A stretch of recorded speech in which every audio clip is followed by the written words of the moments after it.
All right, everybody, we are back. And if you give me just one moment to switch over, we'll be live. There we are. And we are back. You know, being new to hosting shows is it's a little bit difficult. I was like super nervous when we started, and like I'm much more laid back now because, you know, we're just kind of having a conversation. But I forgot to kind of loop everything together there in the first segment. So let me ask you again. You know, I said earlier in the segment that I saw you as somebody who is a real fierce friend, and I've seen this at conventions, you know, especially as somebody like myself who's kind of just come into the scene and starting to meet people and everything. You've been really good to me. I will say with confidence that the best food I've ever eaten was at a restaurant that you suggested, and that was at BlizzCon, I believe. When we went to was it the playground? I believe it was. Yeah, the playground. Yeah. So I should have looped that back around and asked you, you know, why are you like that? Not a lot of people are like that. I mean, I think a lot of people struggle with loyalty and being good to their friends and Sure. you know, relationships in general. What is it about you that you feel like you've got, you know, what is it? What is it? I think a lot of that stems from my first real. I mean, a lot of it, I guess, was ingrained in me just as a kid to not fuck people over. And I also had a lot of things happen to me growing up that I was fucked over in that sense. And so I've always been someone that regards like being honest, being truthful, not fucking people over, and being like true to your friends is something super important. But a lot of that also comes from at MLG. I worked for a guy by the name of Adam Apacella, who some of you probably know. He runs. He's the one of the senior VPs of MLG right now. I think he's their. I forget his official title, but Adam is someone that I've always held in high regard. He's one of my best friends still to this day, but he's always been the type of person that if you're with him, he is loyal to a fault. He will back you up on anything, no matter what it is. I mean, he's the type of guy that you can go into a bar if someone tries to pick a fight with you and just be like, "Adam, we got to fight." Have you ever seen The Town with Ben Affleck and Jeremy Renner? No, but I know of it. So there's a point in that movie. I think it's Jeremy Renner. There's a point in that movie where Ben Affleck comes into the room and he's like, "We need to go do something bad. I can't tell you why. I can't tell you what's gonna happen, but I need you to go get this bat, and we're gonna go beat a motherfucker up." And Jeremy Renner's character is just like, "I'm in. Let's do it." And so it's like it's that sense of loyalty where he will do whatever the other person needs without question, right? And so that's something that Adam is very true to as well. And I think I regarded that so highly in him as a character, or as a character like perk, I guess, if you will, that I kind of This is Fallout now. This is Fallout. Yeah, His character perk is extreme loyalty. I mean, I think of people like that a lot of times too, or I'll just it's a weird thing where I'll put pros and cons of people. But anyways, like I tried to emulate Adam in that sense because here's a guy that, you know, he'll be completely your friend until you fuck him over once, and then he becomes like an attack bulldog and does not let up. He will just make sure that person is completely nothing. So it sounds like he's got sort of his own code, and he's extremely fierce and loyal. But if you do something outside of that code, like it could put you on the other side of the fence real fast. Yes, exactly. Yeah, and I think I know people like that. I've taken that as well from him, and the past couple of years I've become that person as well. And that's not to say like there are a lot of things. One of the reasons that I exited esports is because I had such a bad time with a certain group in particular, that I was just like, you know what, I'm done. Like I'm tired of being in an industry where fucking people over has no repercussions. Like and that same group is still like doing very well today, and I'm could not be happier for them. At the time, I wanted them to fucking like die. I was very, very upset, and I just ended up getting out completely. But I'm much happier for it. I'm obviously much more successful than I would have ever been in esports because casters just get paid absolute shit to this day. But yeah, it ended up working out, thankfully. But yeah, I think that loyalty stems from just kind of my upbringing, and then, you know, people like Adam Apacella really instilled it in me, and just working for him at MLG and seeing how that whole process went. I definitely stole that character trait from him. And you know, I'm in a lot of ways the same way. Cora, my fiance, we call it your ride or die friends, man. Like those are the friends. Like, you know, when shit goes down, that no matter what it is, that this person's gonna just be there. And for me, that person right now is my friend Anthony. He actually started streaming a couple of years ago. He does his own, small show, and he likes to do a lot of wrestling stuff. But Anthony's that kind of person too. So I've had people in my life that are like that as well. I don't know if I'm the type that would just like, oh, we're grabbing baseball bats and going. And I know you use the town, but another Ben Affleck movie I think about is Good Will Hunting, where they're in the car in Good Will Hunting, and that's like, oh, that's Tommy that beat me up in middle school or some shit. Yeah. And he's like, let's go kick his ass. And they're just like, all right, we're going, I don't know if I'm that type of loyal, but I'm definitely blind loyalty. And that's definitely an extreme sense. I mean, yeah. If someone asked me to fucking beat someone up with a baseball bat, I'm gonna probably be like, I'm not. Listen, there's a couple people in chat right now. I'm gonna need you to. Yeah, no, it's literally like that would be where I step in and talk the guy down. Not okay, let's go beat them up. Yeah.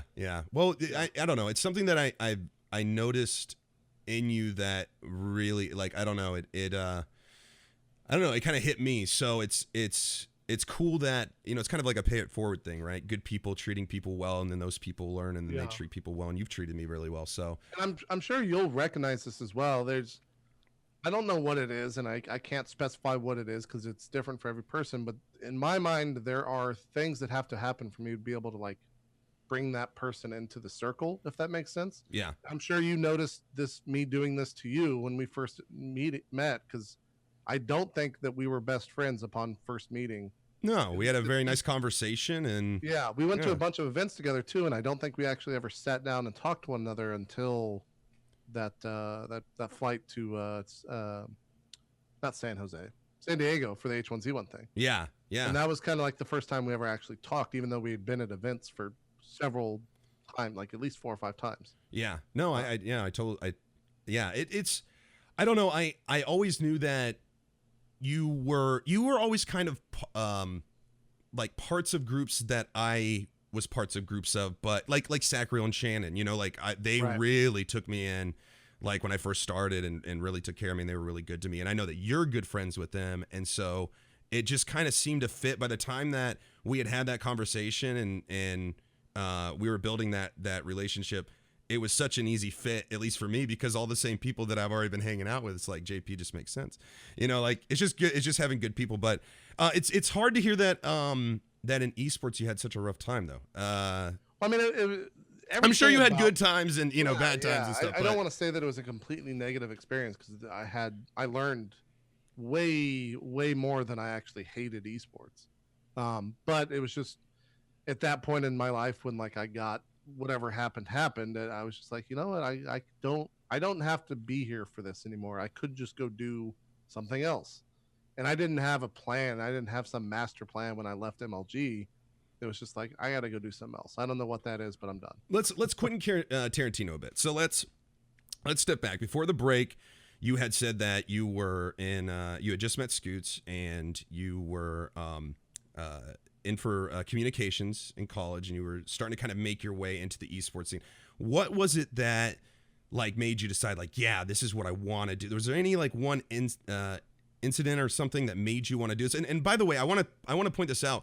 I again, this is episode 1 of the show, and the second segment, I'm really interested in providing, these stories to the audience, because I know there's a lot of people out there that are really interested in getting in the space themselves. And hopefully after we interview, people week to week, we can get some really unique perspectives on that. So in this hour, I want to spend some time talking about how you got to where you are today. So sure. What was it that sparked all of this? What was there anything at all? A lot of it comes to the fact that I enjoyed playing games, but I was never the one. I knew that I was never good enough to be a pro player. Like I knew that I couldn't find a game or play a game at the peak levels and get good enough to where I could make money playing games professionally. Mm-hmm.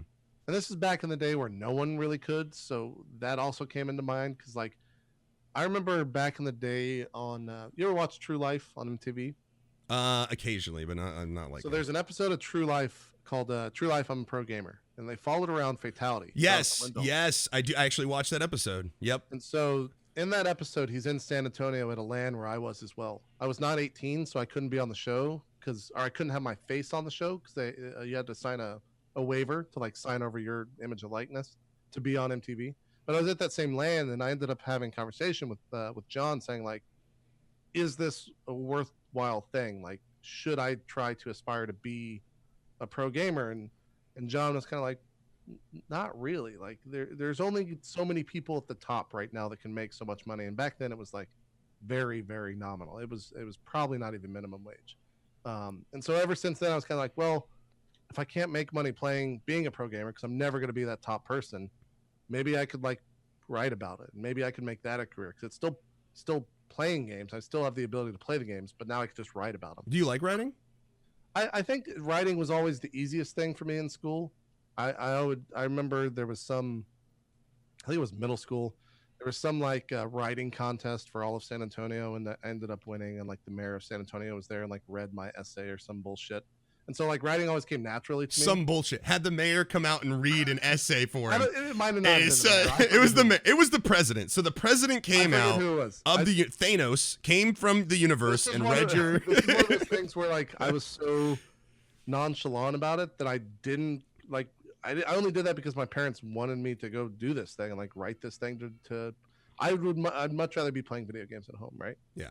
But writing is something that always came natural to me, and that was even in college. Like I would take these writing courses, and the professors would be like, "Where did you like learn to write?" And it was always just something that happened. Like it for whatever reason, I could write well. Yeah. And so that was something that I was like, well, it's easy enough for me to write, and I enjoy playing games, so why not combine the two? And that's kind of like where that came from. Do you feel like you were you always articulate? Like, were you always socially apt? Because you are now, but not everybody is. Some people develop that over years. Did you find that it was easy to write because you found it easy to talk? Because that's how I was. I found that if I just wrote how I talked, and threw in a little bit of description here and there, like I could write very well, actually.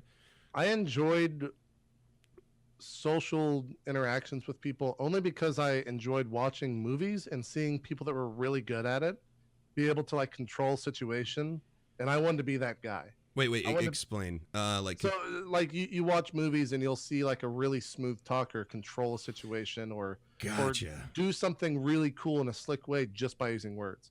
And so like that interested me. I wanted to be I'm trying to think of a perfect example, but nothing's coming to mind. Like I wanted to be that guy that could walk into a situation if someone was about to fight or anything and just be like, no, just don't fight, this stupid, like here's why you can't fight, here's why this is not going to happen, or something that just could like walk in and just like own a certain situation just by using his words. Yeah. My father actually was a police officer for over 30 years. And he did really well for himself. And he told me, actually, I remember this is one of the few conversations I had with my dad where I just like, it totally impacted me. Yeah. And he told me, in all the years that I've been a cop, I've only had to pull my weapon once, and I've never had to fire it. Yeah.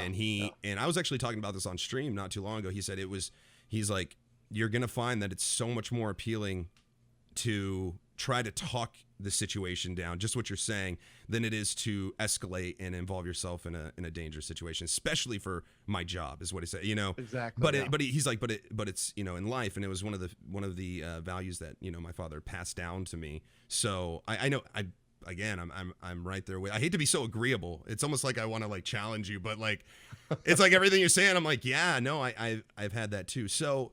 Okay, so back to esports. So you got involved with writing. And by the way, just as a side story, I remember being very young and walking into Best Buy, like when I was like first built, and seeing like Fatality video cards. Oh, like, yeah. Like, he made Creative was his first sponsor, which made sound cards. And now I think Sound Blaster, and he has motherboard sponsorship as well now through... I forget, but he sold his name through and through, and a lot of people say sold out, but like he's making a fucking fortune off of that shit. Yeah, I've done the same exact thing. I got to hang out with him at St. Jude. 3 years ago now. Jeez, man. Yeah. And it's so crazy. And I remember seeing him and going like, "Oh my God, you're Fatality."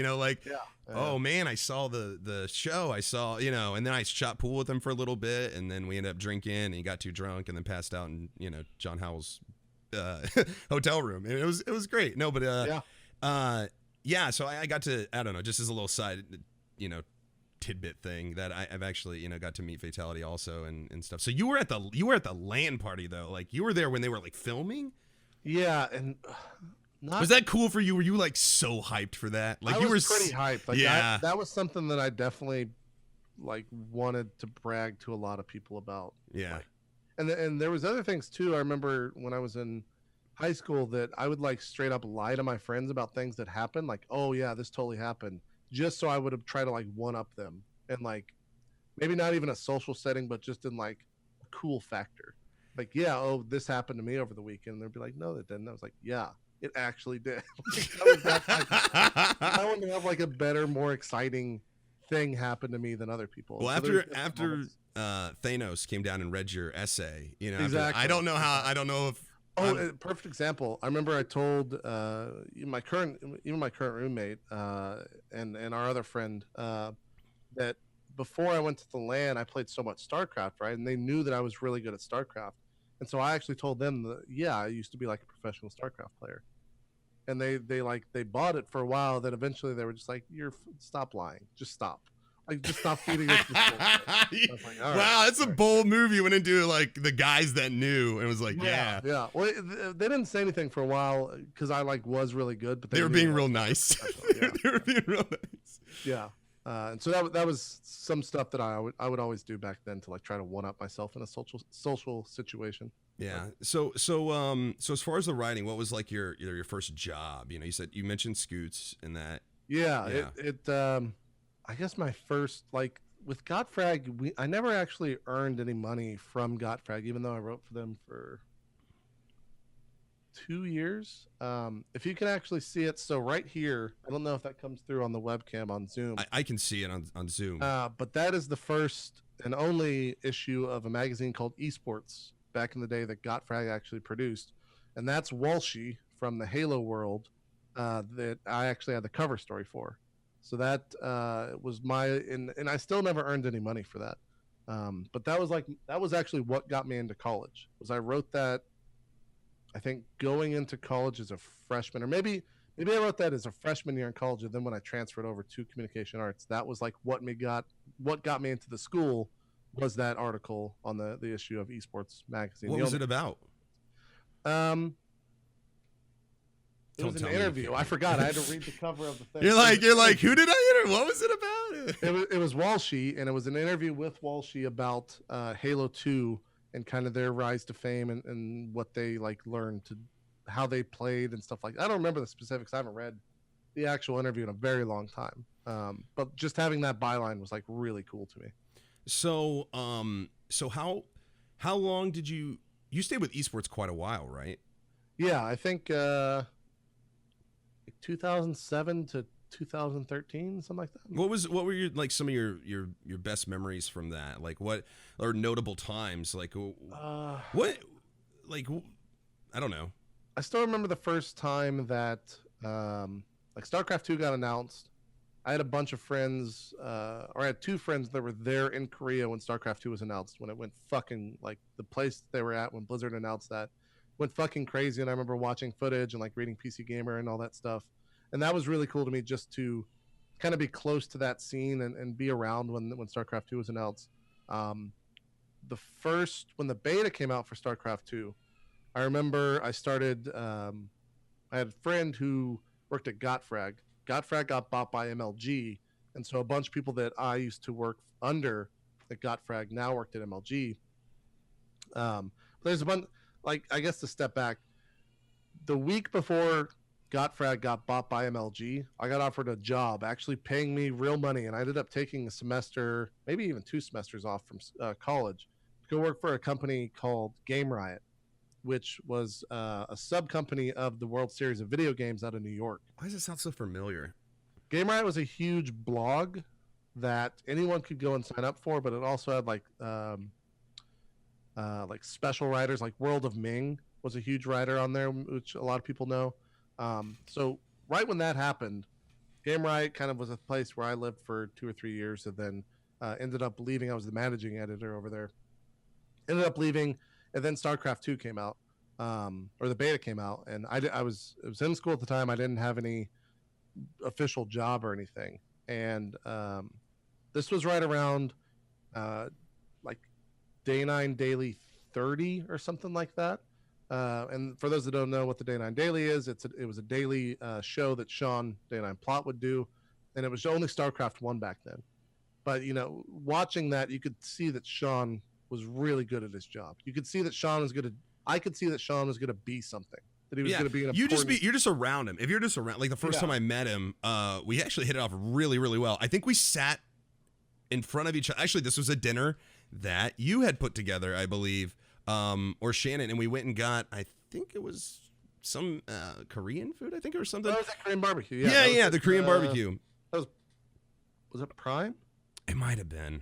I forgot where that was, but yeah. Sometimes they blend together, but I just remember sitting in front of him, Sean, and for like 20 minutes, it was at the end after we'd already done the dinner, so we were a little, intoxicated, and we were just telling jokes like rapid fire at each other. Like it didn't matter how bad or how good they were. It was just we told jokes. Like it was like, hey, my name's Sean. Hi, I'm Adam.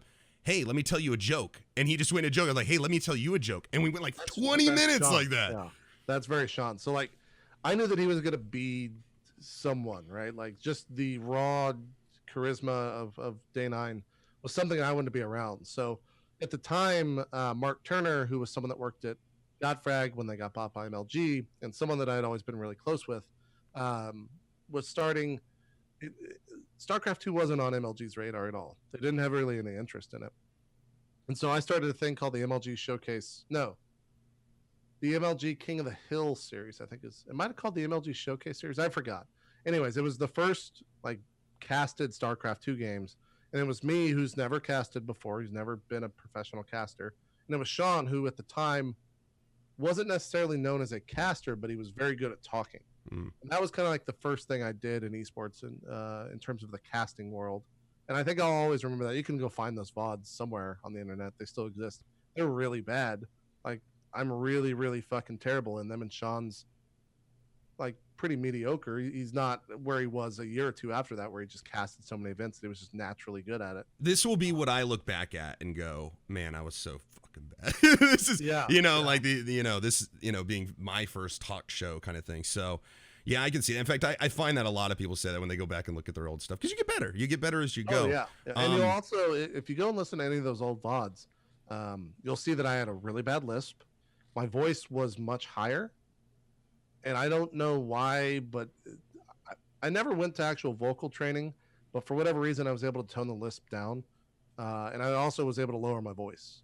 And that's just something that happened over the course of casting for like 4 or 5 years. Did you always have a lisp and you'd only recognized it because it was finally there in front of you when you were listening to yourself? Or was this something that maybe I think you it was just kind of...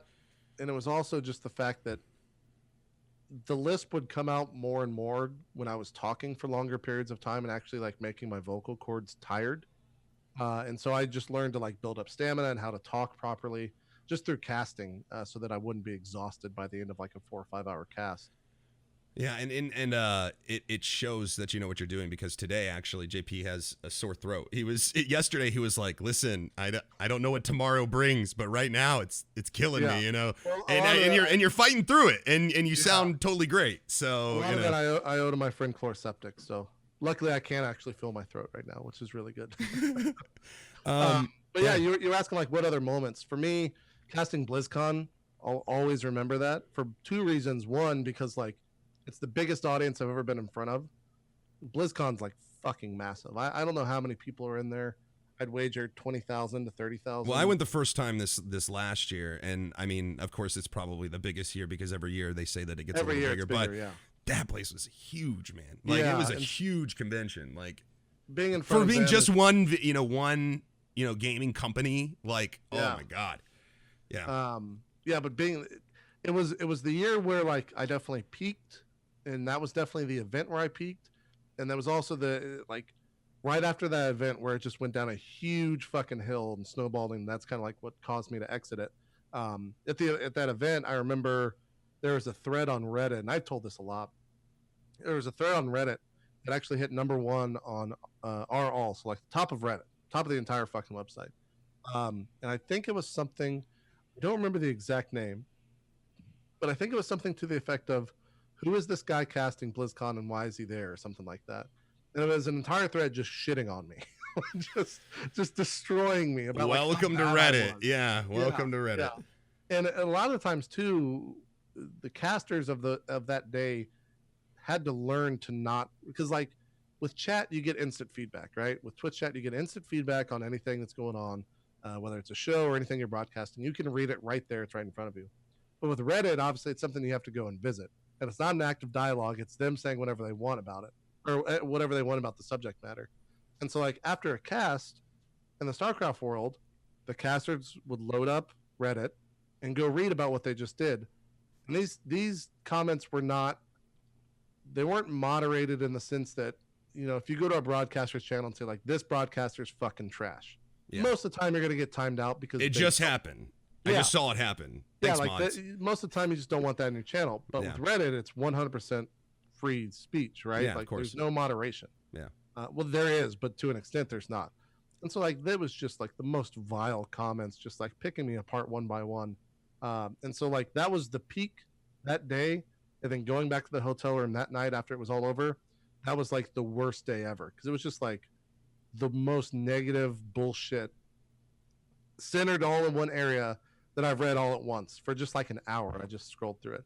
And I shouldn't have done that. There was no reason that's for me to do that. something I definitely have learned myself is, do you think that some of the critiques were justified, or do you think it was just because you were new?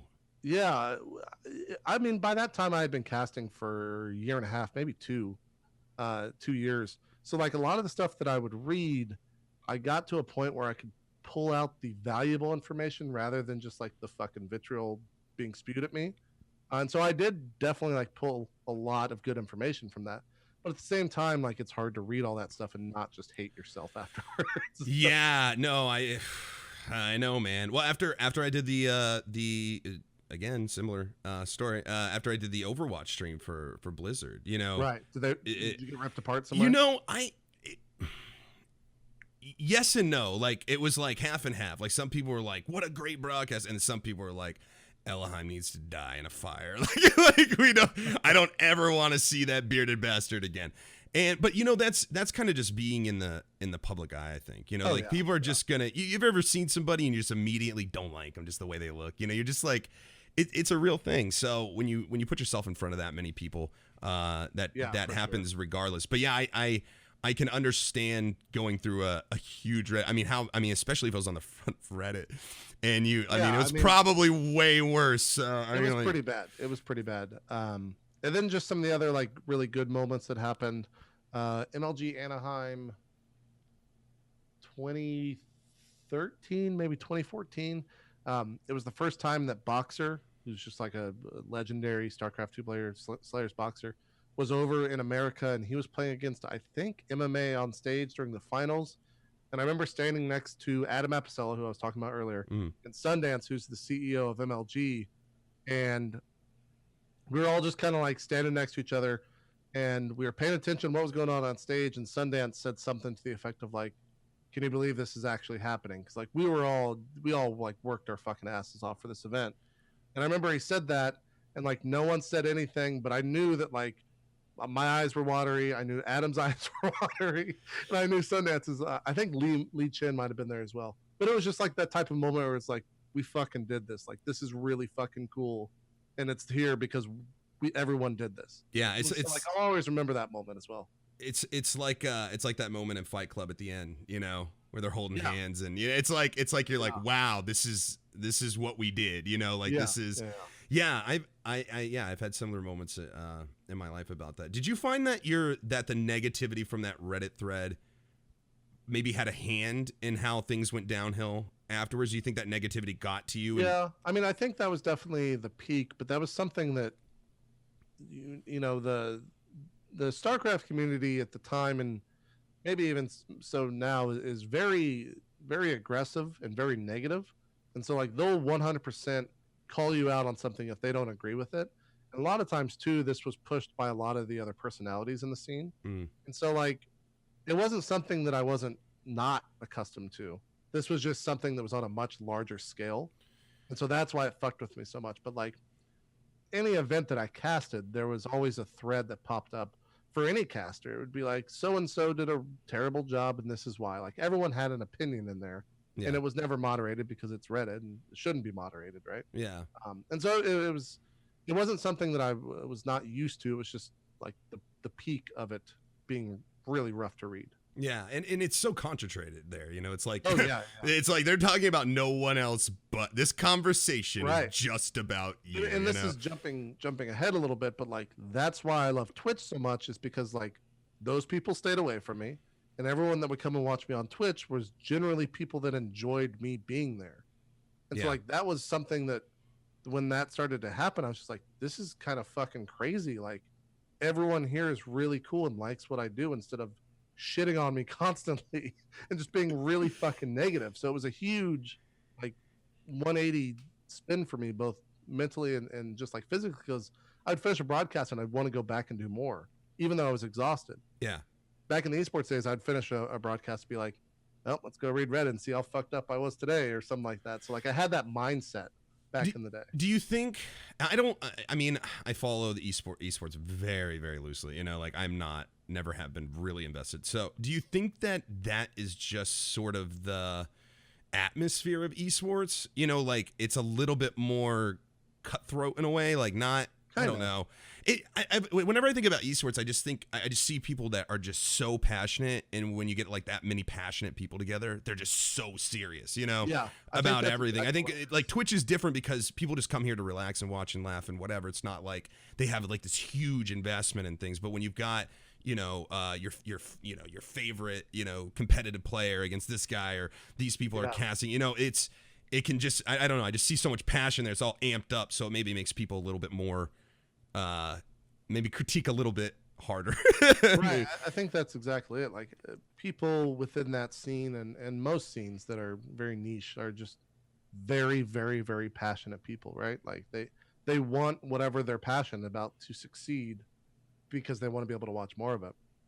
Well, I think that's exactly what like the StarCraft esports scene, and really almost any esports scene, like the reason that people will go out of their way to tell someone how they feel about it is because they want in their minds what's best for that esport or the community or whatever. And so they want to make sure that their opinions definitely told and definitely out there. And then of course a bunch of people have the same opinion, so they'll jump in and be like, yeah, I totally agree with you, he was terrible, blah blah blah. And like that's just kind of how that goes. I've accepted it to not be, I guess these days it's less of a negative thing and more of just a thing that happens, and so I don't get too upset at it anymore. And plus I'm pretty far removed from it. Well, it's not unlike real sports, right? You know, it's you know, if you're watching, you know, Conan O'Brien, you're maybe not going to be, like I said, again, as invested as you would be if you're watching, you know, your favorite team, you know, playing foosball. Right. And half the fun is being invested in that stuff. Yeah. Right? Like, yeah. Sports are better when you actually care about a team other than them just being, you know, a team, right? Like if you actually understand it on a passionate level, and that goes for anything in life. Yeah. Whether it's food, whether it's games, whether it's sports, whether it's UFC, whether it's fishing, like if you care about it on that level, obviously you're going to have more of an opinion about it and really care about it to express that opinion to someone. So let's talk about you know, the sort of downfall of your, you know, time in esports professionally. Were you going through like a lot? What was your mood then? Were you just kind of, because you know you read that Reddit post, did a little damage to the ego.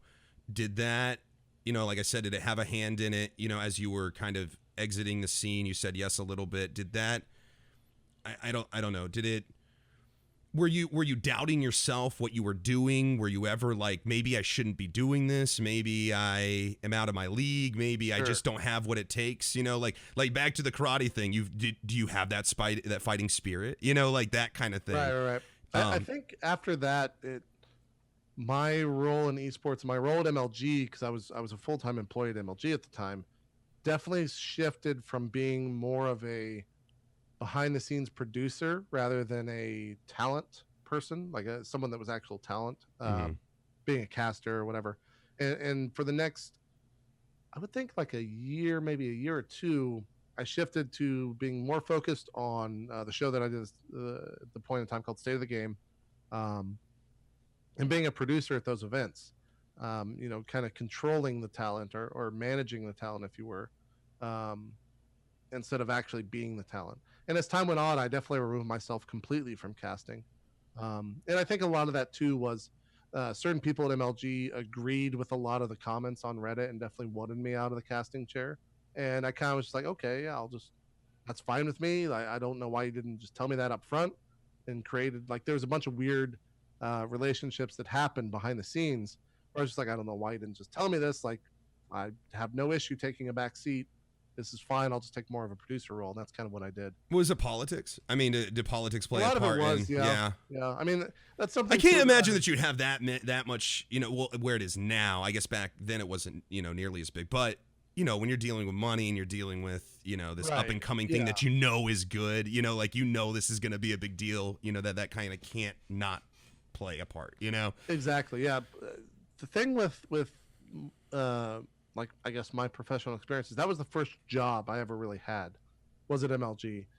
And so it was the first time I had ever been privy to, you know, office politics. Yeah. And I was very new to that world and how that works. And to this day, I'm definitely the type of personality that could never work in that.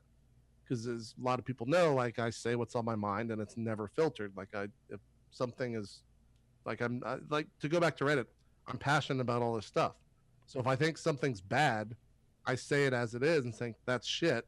This is why it's bad. And that's definitely how I kind of handled a lot of my roles at MLG, where if something was bad, I'd say, this is fucking stupid. Why are we doing it this way? And then office politics would come in and be like, you can't say that. You got to actually go at it a different way. And I learned a lot of things back then and how to handle that a lot more smoothly than just saying, like, this is fucking terrible. But at the same time, I still say that a lot. So, and that's, but you know, it's again one of those things that, you know, as you mentioned before, it has helped you grow as a person. You know, like, you don't regret the time that you spent in esports at all, because, you know, there was a lot of, you know, I find that true growth comes through adversity a lot of times, you know, and when you're really challenging yourself, you're getting, you know, you're getting so much shit thrown in your face, you know, that's when you really see, you know, what kind of person you are. So. Sure. It's got to be liberating in a way, because you've learned so much from it, you know? Yeah, exactly. And I think the other side of the coin too, a lot of the things that we've been focusing on are the negatives, but like, I met 1 billion people in esports. I made almost all of the connections that I have today because of esports and because of things like State of the Game and MLG and casting BlizzCon. Like, a lot of the ability to just walk in a normal general gaming press room is because I was at all those events and I was casting all those things and my name was out there. So, like, I'm incredibly thankful for all of that as well. Yeah, I wouldn't change any of it. I'm glad that all those experiences happened. When I first, like, you know, kind of met you face to face, we had that conversation in San Diego. I remember thinking, this is a guy who's super comfortable with what he's doing. Like, like you had that kind of air about you where I was kind of nervous about the day, you know, that kind of thing. It's like, you been there, done that. This was another thing, you know, like, you that experience definitely came through the first time I met you. And a lot of that gets me in trouble too, because, like, at that event specifically, I wore my sunglasses that entire event because I had slept, and so everyone looked at me as, like, the fucking biggest pretentious douchebag of all time. King shit, man. Yeah, I kind of just have adopted that, but at the same time, when people meet me for the first time and have never have any interactions with me or had any dealings with me on any level, whether it's just seeing me at an event or reading about me or anything, I come off as a complete fucking douchebag. I think that's, not to be mean, but I think that might be true. I think it's definitely true. I don't know if it's just that you come across it. I think there's, I don't know. I'm trying to go through my feelings whenever I met you and what I thought about you. I thought you looked super comfortable, and I remember thinking that you were a little intimidating. See, a lot of people think, what I've been told is that a lot of people think immediately I hate them and I'm not a fan of whatever they're fucking saying, and that I would rather be anywhere else when they're talking to me for the first time. And the other thing too is that I'm super intimidating, and a lot of that's not because of my like what I do and what I represent. It's just because I'm fucking pretty big person. Yeah, you are. And so just like coming up to me for the first time, like it's intimidating just because my physical stature. And now that I know that you know karate, it's all the more intimidating. Yeah, but I took that shit in high school. Like I can't remember any of that. Listen, man, you're a 14-year-old black belt, all right? You know some shit. put that You've on my seen business some card. shit, okay? Yeah, I'll put that on my business card. There you Daniel LaRusso. Anyways, so let's talk. Let's get into Twitch, man. So you did the esports thing. You learned a lot. You met a lot of really good people. Had some great experiences with that. You didn't feel like that was it. You know, like that you wanted to reach out. How did you get started with Twitch? What was the process between the end of esports? All right, I'm doing a broadcast on Twitch. So I had been on Twitch for. My account was created, and this is the only reason I know this is because we did our 6-year stream anniversary like 3 or 4 weeks ago. My account was created in 2010, but Twitch wasn't a thing until February of 2011, if I remember correctly. So Fishsticks, who still works at Twitch, Ben, yeah, Ben, and good you guys guy. have probably seen him on Twitch Weekly if you watch that. He offered to bring me and Sean over back when Sean was doing his daily on live stream, I think is where Sean ended up, and I was doing my show on Ustream, and so that was in 2011. And so when did I leave MLG? 2013, I think that's when it was. From August when I moved here to this house of 2013 and to February of 2014, I just didn't do a whole lot. I was living off savings. I was playing games kind of very casually. I just didn't really have any reason or plan at all. Just figuring it out. Just taking I was just kind of that typical college year, just a little bit later, you know, that you just like, I'm just gonna.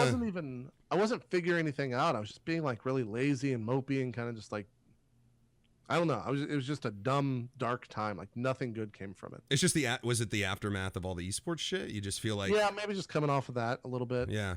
It was definitely like I wouldn't say I was depressed, but it was definitely just a dark time. Like I just didn't want to do anything. Yeah. Lethargic. Okay, yeah.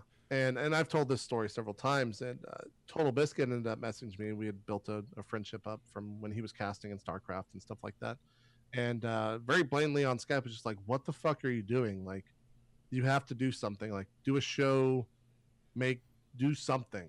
Like you're doing." I was like, "Well, I'm doing State of the Game." He's like, "Yeah, but it's not enough. Like, you can't just live off of one show a week." And at the time, we were very lazy with the show, where we were doing it like once a month at that time. And he's like, you got to do something. And so that was where roleplay started, which was back then where we didn't have any really plan for any of that. And that was kind of the first thing that I did on Twitch in a post MLG sense was roleplay. I didn't really start playing games as or I guess treating Twitch as a full-time thing until last year. Where like being a variety caster was something that I actually told people I was. I played games and all that stuff on Twitch, but it was never a schedule. It was kind of like, I guess I'm going to stream whatever now. And so roleplay was kind of the first structured thing that I did on Twitch in 2014, I guess, of early 2014. And then the eventual variety caster thing came later. Yeah, and I noticed that change too, as somebody who, had popped in from, here and there. I realized that you were streaming a lot more games, Yeah. So tell me about roleplay a little bit. I've never watched roleplay. I've never obviously I've been on West Marches, but Right. The egocentric person that I am there for what I'm there for, and then I never watch anything else like an asshole. Sure. But so tell me, especially for somebody who's new, what is roleplay? Just go into the whole, who's involved, all that stuff. Yeah, roleplay started as something that basically just me and a bunch of friends. The person that I was dating at the time, Jen, was on there. Living Pink, MLG Ryan, which was he was a ref in all the MLG events. The head PC ref. In Control, who was on State of the Game with me, one of my good friends, was on there. And then we basically tweeted out, is there a DM out there that would want to DM for us in D&D? And Neil, who I think was just a fan of State of the Game and a fan of the StarCraft scene, was like, "Yeah, we'll DM for you. I'll DM for you." And then I didn't know what that show was gonna be like. I didn't know what it was gonna turn out, and the first episode happened, and it like worked really well. And that's kind of that. We just played D&D for the first time. There was no sense of playing to the audience or anything like that. It was a bunch of friends who were just having fun, and I guess that kind of worked and did well on Twitch. So how many other role play stream like shows were going on at that time? Were there any? There was only one. We didn't add a second one into the mix until I think Dark Heresy was the second one, which is Total Biscuits. That was a show that Total Biscuit was on with Steven, who was that was the first show we ever played with him, with Wheat, which was the first show that he was ever on, and then In Control as well. And that started maybe 6 or 8 months or something like that after the original roleplay. I don't remember the exact date. I could go find it on YouTube, but that was the second show. Then it just the roleplay. I added too many shows too quickly. I think its peak we were doing. I think there was 6 established shows at its peak, and it was just way too much. Wow. Yeah. No, that's pretty insane. Just preparing for this show alone, I can't imagine doing 6 of these a week. The worst it ever got was doing 5 shows in 1 week, and I was on every single one of those shows as a different character. I think it was 5. Let's see, it was Solemn, Dark Heresy, Swan Song, R&D. Maybe it was only. No, that's 5. Yeah, it was 5. So, did these sort of take off because you had, some notable names in your game, or because nobody else was doing role play, or was it, like combination of the two? Were there other factors? Like what? Like what do you accredit, the viewership to today? Right. The first show, I think, had viewership because me and Jeff were a part of it, and it was I was known for State of the Game, which was the StarCraft 2 show, and that show averaged, I think at its peak we did like 24K. This was back in like 2012, so it was a pretty big show. And then we could go live and have anywhere, I think we averaged around like 5 to 12, just depending on what we were talking about, if patch notes came out and all that stuff. And so when we said we're going to be doing D&D, I think people were just interested in what the fuck that meant. And so that's kind of where the original show got most of its viewership from. I think the first episode had around like 2,000 to 3,000. I want to say it peaked around 6,000 or 7,000. And then having Total Biscuit as a part of Dark Heresy really helped. Not only on Twitch, just because we peaked out around 12,000 viewers on the first episode of that, but also on YouTube, because he would link his videos, or he would post the first hour on his channel. And I was posting the show in 6 parts back then on YouTube. So the first hour would go on his channel, and then the subsequent 5 episodes would go on mine. And so here's a channel that almost had 1 million subs at the time, and mine had like 20,000. And so within a month's time, my channel like tripled. I got up to like 75,000 subs, like in a very short amount of time. Wow. And so a lot of that just comes from like Total Biscuits community, like me latching on to it and doing that. And that's kind of what spearheaded the idea of just doing so many shows, is if I was able to get the show into more communities, perhaps I could like pull people from that community and have them join or come be a part of mine. So that's where a lot of that came from. And have you found that it worked?